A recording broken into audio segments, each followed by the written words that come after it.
Understanding what products your clients put on their skin is key to achieving healthy, radiant skin. I'm going to demonstrate today for you how to test for clean cosmetics. As we know, most women wear makeup of some kind, and it's imperative that their makeup that they use be clean. You can recommend the very best skin treatments. You can recommend the very best skin products out there. If your client is using a product, meaning cosmetic, that's going to plug the pores, that's going to add weight on the skin, everything you have been recommending for them will just be going backwards. It will be for nothing because they're going to plug it up, they're going to add weight on the skin, and then you're going to clean it off, and it's just a vicious cycle. So today I'm going to demonstrate in a very simplified way something that you can offer your clients, number one, or number two, you can teach them how to test their own cosmetics at home. Before we get started with that, if you look behind me, you're going to see a myriad of products. These are products that people have left behind after they've gone through a skin awareness class that we offer here at our center. And what it shows is there's so much confusion out there. So many products, so many people selling. One thing you want to remember, a product either works or it doesn't.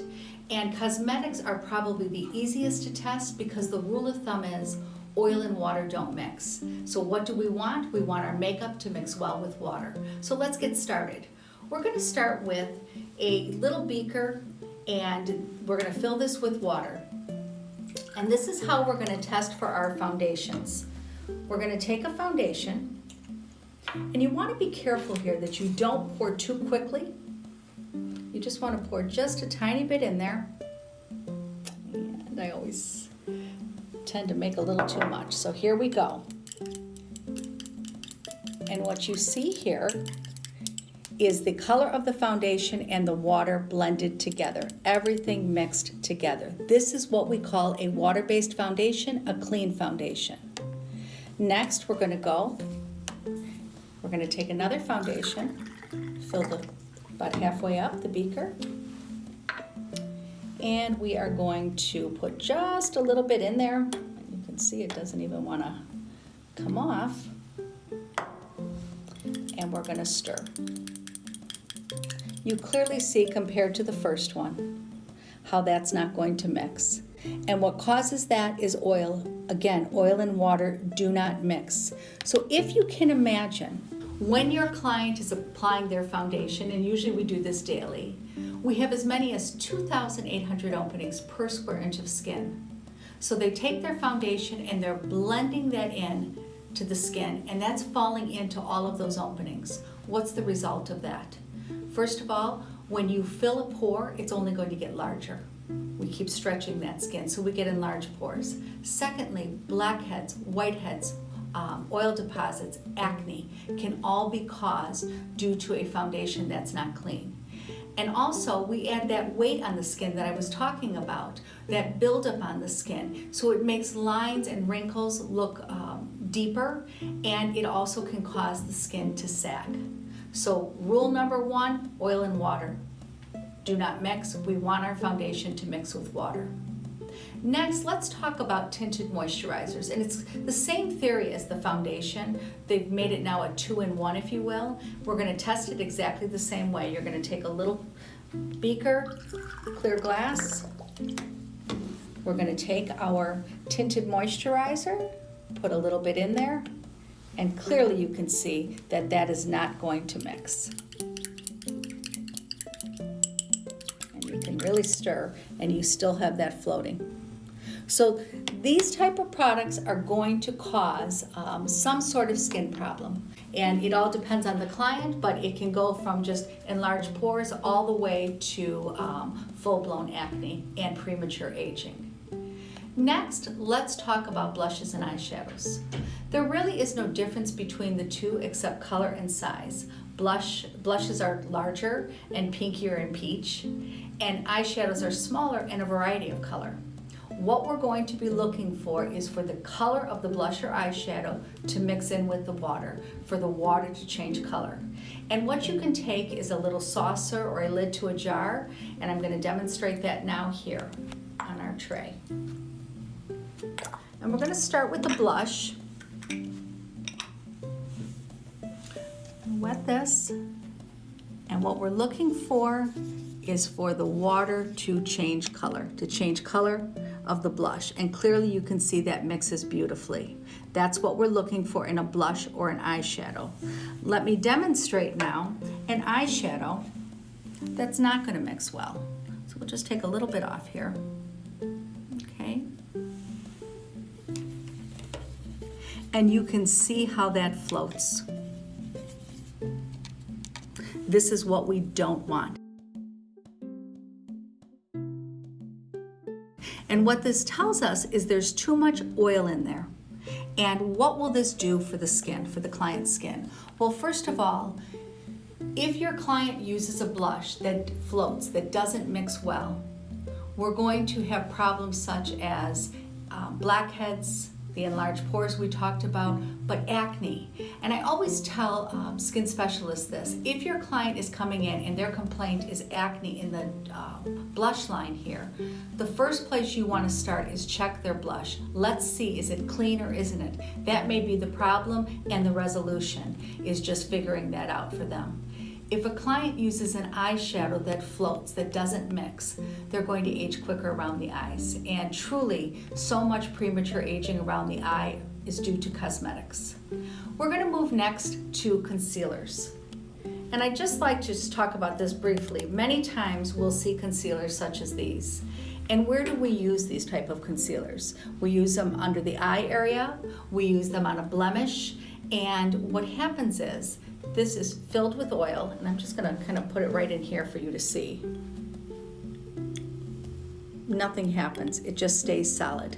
So if we're using this on blemishes, we're going to just reinfect that hair follicle. If we're using it under the eye areas or fine lines, we're creating buildup on the skin. So that line, that natural line, is going to look deeper, it's going to look heavier. So we want to avoid concealers that are solid like this. We're going to move on to pencils. There's no difference between lip and eye pencil. They all have wax in them, and it's just a matter of color, okay? So this is how we're going to test. We're going to take a pencil here, and you can just draw it on your hand, and you can see it doesn't smear. It's a little harder for application, but this is what we're looking for. Something that just draws and doesn't smear when we rub. We're going to move over to a pencil there and watch what happens. Look at the smearing that's taking place. When we have that, that means there's too much wax in there. And pencils that do that will cause lines around the eyes and blackheads around the lip line, whether it be a lip or an eye pencil. Although the ones that smear, okay, are easier to apply, they're softer, they can cause more damage and more premature aging to the skin. So we want to avoid those type of pencils. And it really doesn't matter the brand, because over the years we've tested many. Some companies will put more wax in some of their blush or some of their pencils than others. So you really have to do it individually. Lastly, let's talk about mascaras. We want our mascara to come off with water. We don't want waterproof mascara. Why? Because oil and water don't mix. So when it's a waterproof mascara, it means it has some type of oil in there, and it's going to do a couple things. Health-wise, it can break the eyelashes. It can cause the lashes to become brittle, and actually the client can lose eyelashes, and a lot of problems. And remember, why do we have eyelashes? It's there to protect the eyes. Secondly, it can cause lines around the eyes. So we want something that comes off very easily. Here is the second rule of thumb. Most women wear a foundation. I'm just going to demonstrate this real quick for you. We use a blush and an eyeshadow, and we'll pretend that this again is both a blush and an eyeshadow. And they use, or we use, a mascara. That's pretty much the average: a foundation, blush and eyeshadow, and mascara. So here is the rule. We're going to take just water, the same tap water we used earlier, and we're going to wipe. Everything should come off with water. If it doesn't, you're using the wrong thing. There is no need for makeup removers. Once again, when we're needing those type of products to remove other products, it's going to cause lines and wrinkles around the eyes. And if you think about it, look how many products of cosmetics are out there for women. We have eyeshadows, eyeliners, eye mascaras, eye primers, eye creams, eye makeup remover. It's really many times those products that are creating the premature aging. So everything should flush with water. If it doesn't, get it off of your skin. There is no makeup out there that will give you healthy skin.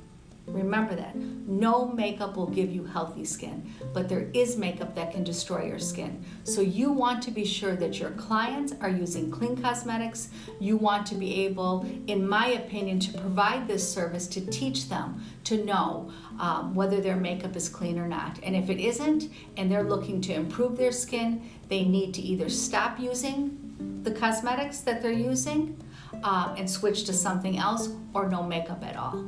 So that's it, very simple. Oil and water don't mix. You want all of your makeup to mix with water, and you want every ounce of your makeup to come off with water. And one last reminder with water, a lot of people will question, well, if it comes off with water, is it going to hold on to the skin, adhere? Is it going to last throughout the day? And the answer is yes. We are mainly made up of water, so when we use water-based cosmetics, it just adheres beautifully to the skin. It's usually the oil-based cosmetics that don't last and we're having to reapply. So very simple, very easy, and a key to keeping our clients' skin clean, healthy, and radiant.